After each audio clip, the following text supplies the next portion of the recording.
प्रिय विद्यार्थियों, कैसे हैं आप लोग। आज के वीडियो में हम क्लास 12 फिजिक्स चैप्टर 3 विद्युत धारा चैप्टर का मोस्ट इंपोर्टेंट टॉपिक को पढ़ेंगे। आज की वीडियो में पढ़ेंगे गतिशीलता क्या होता है, इसका सूत्र क्या होता है, इसकी परिभाषा क्या होती है, ओम का नियम क्या होता है, विशिष्ट प्रतिरोध क्या होता है, और फिर विशिष्ट चालकता क्या होता है, और फिर प्रतिरोध की ताप पर निर्भरता क्या होता है। तो आज के इस वीडियो में हम इन टॉपिकों को पढ़ने वाले हैं जो कि बहुत ही इंपॉर्टेंट है। तो वीडियो में लास्ट में अगर आप वीडियो बनाए तो वीडियो को लाइक कर दीजिए, चैनल पर नए सब्सक्राइब कर दीजिए, बेल आइकन को प्रेस कर दीजिए, क्योंकि बोर्ड एग्जाम के हर सब्जेक्ट का हर इंपॉर्टेंट टॉपिक का वीडियो आपको इस चैनल में मिलता रहेगा। तो देखिए, आपको वीडियो में हैंड राइटिंग भी मिलता रहेगा, जिससे कि आप अपनी कॉपी में नोट बनाएंगे। इसी प्रकार से आपको अपनी कॉपी में नोट बनाना है। तो देखिए, गतिशीलता क्या होता है, पहले हम गतिशीलता को पढ़ते हैं, जो कि जिसकी इंग्लिश होती है मोबिलिटी।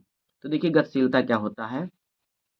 देखिए, किसी आवेश वाहक के अनुगमन वेग को हम vd से प्रदर्शित करते हैं। तो किसी आवेश वाहक के अनुगमन वेग तथा आरोपित विद्युत क्षेत्र, जिसे हम E से प्रदर्शित करते हैं, आरोपित वैद्युत क्षेत्र के अनुपात को उस वाहक की गतिशीलता कहते हैं। इसे म्यू से प्रदर्शित करते हैं। क्या होता है, देखिए, जो आवेश का अनुगमन वेग होता है, अनुगमन वेग और विद्युत क्षेत्र के अनुपात को ही क्या कहते हैं, हम गतिशीलता कहते हैं, और इसे म्यू से प्रदर्शित करते हैं। देखिए, इसका सूत्र क्या होता है, इसका सूत्र जो हो जाएगा म्यू बराबर क्या होता है, यहाँ पे देखिए,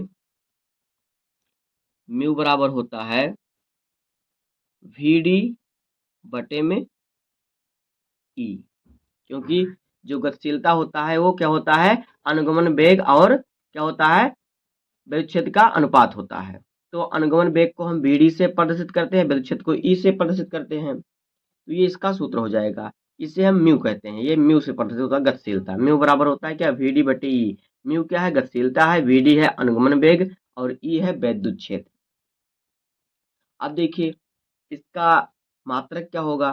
देखिए, इसका जो मात्रक होता है क्या होता है,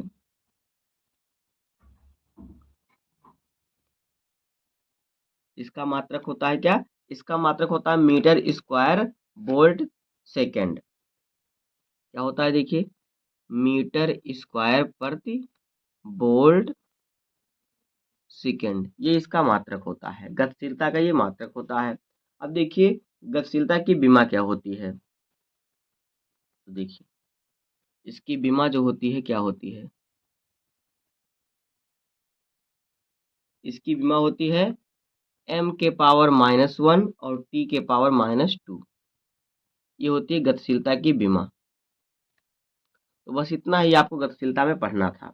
अब आगे देखिए, आगे हमारा है ओम का नियम।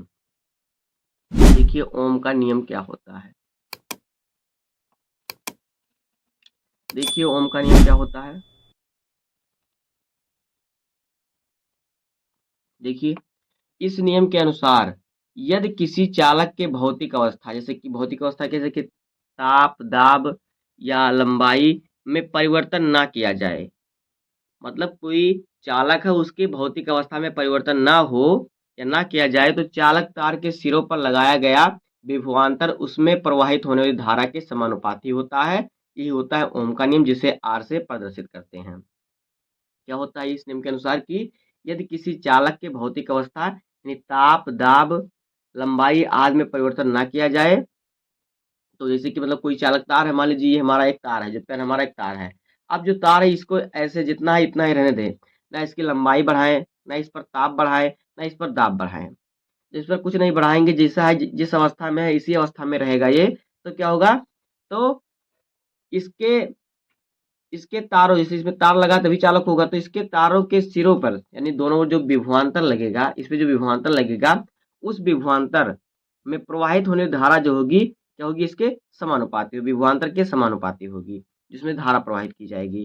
तो देखिए, क्या हो जाएगा इसका सूत्र, क्या होता है, जो विभवांतर होता है उसमें प्रवाहित होने वाली धारा के समानुपाती होता है। तो विभवांतर को हम किससे, v से प्रदर्शित करते हैं, और समानुपाती का हम चिन्ह लगा देंगे, और धारा I, v समानुपाती I।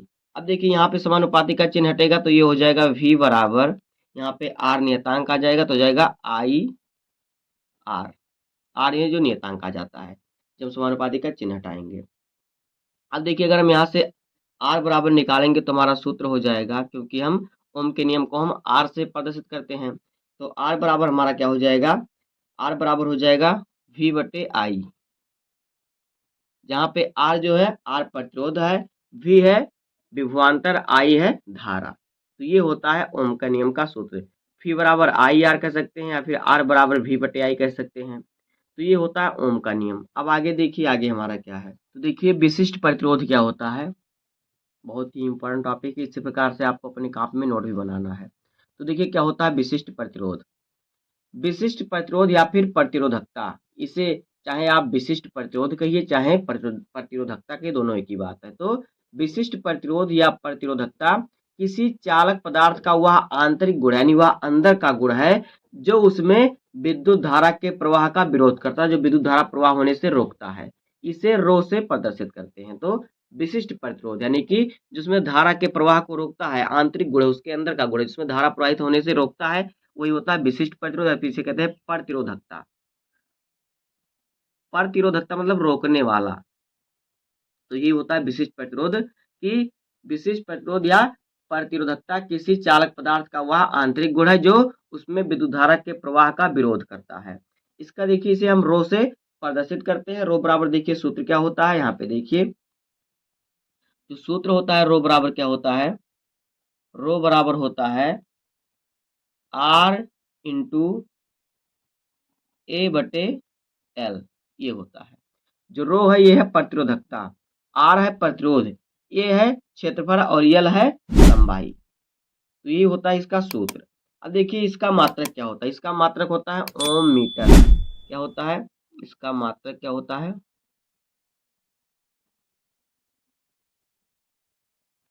इसका मात्रक क्या होता है, इसका मात्रक होता है ओम मीटर, इसका मात्रक होता है। अब देखिए इसकी विमा क्या होती है, तो यहाँ पे देखिए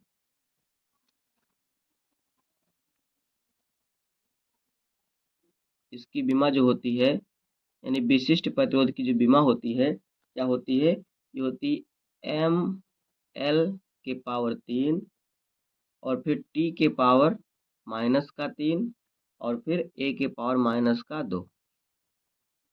ये होता है विशिष्ट प्रतिरोध की विमा। अब आगे देखिए आगे हमारा क्या है। इसी प्रकार से आपको अपनी कॉपी में नोट बनाना है, तभी आपको अच्छे से समझ में आएगा, अच्छा नंबर आपको मिलेगा।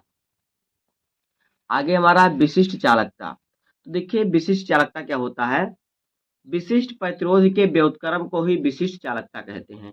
जो अभी हमने सूत्र लगाया ऊपर जो हमारा था विशिष्ट प्रतिरोध, इसी का अगर हम उल्टा कर देंगे तो यही क्या होता है, ये होता है इसका विशिष्ट चालकता। यानी विशिष्ट प्रतिरोधकता का जो उल्टा होता है, व्युत्क्रम होता है, विलोम होता है, उसी क्या कहते हैं, उसे हम कहते हैं विशिष्ट प्रतिरोध, विशिष्ट चालकता कहते हैं। जो विशिष्ट प्रतिरोधकता का उल्टा होता है, व्युत्क्रम होता है। तो आपको लिखना है कि विशिष्ट प्रतिरोध के व्युत्क्रम को ही विशिष्ट चालकता कहते हैं। इसे सिग्मा या फिर कप्पा से दर्शाते हैं, चाहे आप सिग्मा फिर कप्पा, इसे ज्यादातर कप्पा से ये लोग दर्शा रहे हैं, इसको कप्पा ही समझ लीजिए कप्पा। तो हमने लिख दिया कि सिग्मा से भी आप दर्शा सकते हैं। तो देखिए इसका सूत्र क्या होता है, पहले इसका सूत्र लिखते हैं।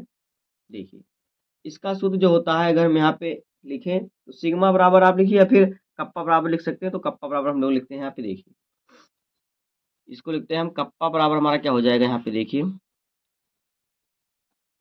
कप्पा बराबर क्या होता है देखिए 1/रो।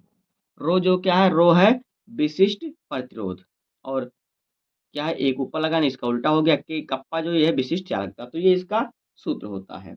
आप चाहे सिग्मा बराबर भी कर सकते हैं इस प्रकार से, सिग्मा बराबर 1/रो।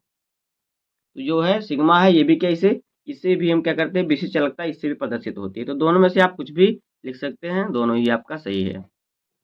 आगे देखिए, अब देखिए इसका जो सूत्र होता है क्या होता है, इसका सूत्र देखिए क्या होता है, यहाँ पे देखिए इसका अगर हम मात्रक निकालेंगे तो इसका मात्रक क्या हो जाएगा। ये जो होता है देखिए प्रतिरोध की, जो यहाँ पर इसका देखिए विशिष्ट प्रतिरोध होता है, क्या होता है इसका जो हमने अभी आपको बताया, विशिष्ट प्रतिरोध जो होता है, विशिष्ट चालकता जो होता है, इसका क्या होता है, ये जो होता है विशिष्ट प्रतिरोध का उल्टा होता है। जैसे कि देखिए यहाँ पे रो जो है ये विशिष्ट प्रतिरोध है, तो हमने इसका उल्टा किया, ऊपर एक लगा दिया तो ये नीचे आ गया, तो इसका उल्टा हो गया, व्युत्क्रम हो गया। तो इसका उल्टा क्या होता है, कप्पा होता है, यानी कि क्या होता है, विशिष्ट चालकता होता है। तो विशिष्ट चालकता जो होता है क्या होता है, विशिष्ट प्रतिरोध का व्युत्क्रम होता है, फिर उल्टा होता है, ऐसा भी आप कर सकते हैं। तो ये हमारा इसका सूत्र हो गया। अब देखिए इसका मात्रक क्या होता है। इसका जो मात्रक होता है, इसका मात्रक क्या होता है, इसका मात्रक होता है सीमेंस प्रति मीटर। तो सीमेंस प्रति मीटर इसे लिख सकते हैं इस प्रकार से, सीमेंस प्रति मीटर, सीमेंस प्रति मीटर, ये इसका क्या होता है, मात्रक होता है। अब देखिए इसकी विमा क्या होती है, यहाँ पे देखिए इसकी विमा जो होती है क्या होती है, देखिए यहाँ पे यम के पावर -1, एल के पावर -3, और फिर टी के पावर 3, और फिर ए के पावर 2। ये होता है विमा किसका, विशिष्ट चालकता का विमा ये होता है। अब आगे देखिए, तो देखिए अगला टॉपिक हमारा है प्रतिरोध की ताप पर निर्भरता क्या होता है। तो देखिए आपको लिखना है कि किसी धात्विक तार का ताप बढ़ाने पर उसमें उपस्थित मुक्त इलेक्ट्रॉन की वेग जो होती है बढ़ जाती है। अगर किसी धातु पर हम, या धात्विक तार या फिर कोई चालक पदार्थ तो उस पर हम ताप बढ़ाएंगे तो उसमें जो मुक्त इलेक्ट्रॉन होते हैं उनकी वेग बढ़ जाती है, उनके क्या गति करने की क्षमता बढ़ जाती है, जिससे वह बार बार परमाणुओं से टकराते रहते हैं। यही कारण है कि इनका प्रतिरोध बढ़ जाता है, जब बार बार टकराएंगे तो उनका प्रतिरोध क्या होगा, बढ़ जाएगा। आगे देखिए, अर्थात ताप बढ़ाने पर चालक की जो चालकता है क्या होती है, कम हो जाती है। जब ताप बढ़ाएंगे तो चालकता कम होगी, क्योंकि जब वो बार बार टकराएगा मुक्त इलेक्ट्रॉन तो क्या होगा, उसमें प्रतिरोध अधिक हो जाएगा, जिससे चालकता कम हो जाएगी। आगे देखिए, यदि 0 डिग्री सेल्सियस पर ताप का प्रतिरोध आर नॉट हो तो टी डिग्री सेल्सियस ताप पर तार का प्रतिरोध आर टी हो, तब देखिए इसका सूत्र क्या होगा। तो इसका सूत्र जो हो जाएगा, देखिए क्या होता है, आर टी बराबर आर नॉट, आपको कोष्टक लगाना है, कोष्टक में आपको लिखना है, देखिए 1 प्लस क्या हो जाएगा यहाँ पे हमारा, देखिए 1 प्लस यहाँ पे अल्फा, और फिर इनटू में टी स्मॉल टी माइनस यहाँ पे टी नॉट, यानी कि जो ताप में परिवर्तन होता है ये। इसे अगर हम और सरल तरीके से लिखें तो ये हमारा क्या हो जाएगा, देखिए इस प्रकार से हो जाएगा, आर टी बराबर आर नॉट, पोस्ट लगाएंगे 1 प्लस अल्फा, और फिर डेल्टा टी, ये हो जाएगा। तो देखिए यहाँ पे जो ये हमारा, देखिए इसका हम नाम लिख लेते हैं, कौन सी चीज़ यहाँ पे क्या है। तो देखिए यहाँ पे जो आर टी है, जो आर टी क्या है, ये देखिए क्या है, ये तापमान का, ये क्या है, तापमान का, जो तापमान पर चालक होता है उसका नया प्रतिरोध होता है। तो यहाँ पे लिखेंगे टी तापमान पर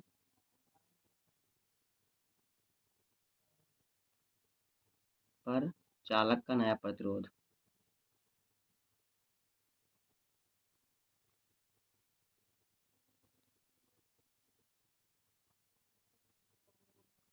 नया प्रतिरोध। उसके बाद देखिए क्या है, उसके बाद है आर नॉट। तो आर नॉट क्या है, तो आर नॉट जो है ये चालक का प्रतिरोध, क्या है, चालक का प्रतिरोध, चालक का प्रतिरोध। उसके बाद देखिए और क्या हमारा है, और हमारा है टी नॉट। यहाँ पे देखिए टी नॉट क्या है, तो टी नॉट जो है ये है प्रारंभिक तापमान,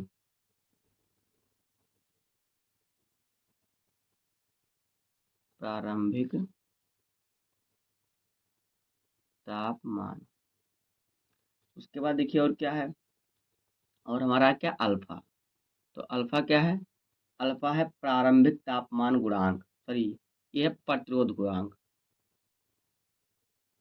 प्रतिरोध तापमान गुणांक।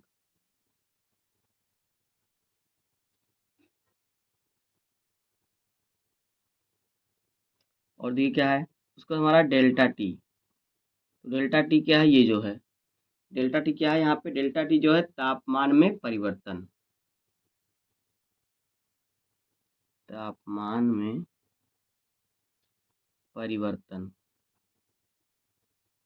जिसे हम इस प्रकार से भी लिख सकते हैं, जिसे हम लिख सकते हैं कैपिटल टी इंटू यहाँ पे कैपिटल टी नॉट, ये लिख सकते हैं जैसे हमने यहाँ पे लिखा है। तो चाहे आप इसको इस प्रकार से लिखिए, चाहे इस प्रकार से लिखिए, दोनों एक ही बात है। तो चाहे इसको लिखिए, चाहे इसको लिखिए, दोनों एक ही बात है, कोई दिक्कत नहीं है। तो बस दोस्तों, आज की इस वीडियो में इतना ही। ये बहुत ही इंपॉर्टेंट टॉपिक थे आपके बोर्ड एग्जाम के लिए, आपके इस सिलेबस में, आपके इस चैप्टर में। तो उम्मीद करता हूँ आपको वीडियो पसंद आया होगा। अगर आपको वीडियो पसंद आए तो वीडियो को लाइक कर दीजिए, चैनल पर नए सब्सक्राइब कर दीजिए, बेल आइकन को प्रेस कर दीजिए, क्योंकि बोर्ड एग्जाम के हर सब्जेक्ट का, हर इंपॉर्टेंट टॉपिक का वीडियो आपको इस चैनल पर डेली मिलता रहेगा। तो मिलते हैं किसी नेक्स्ट वीडियो में, तब तक के लिए धन्यवाद, जय हिंद।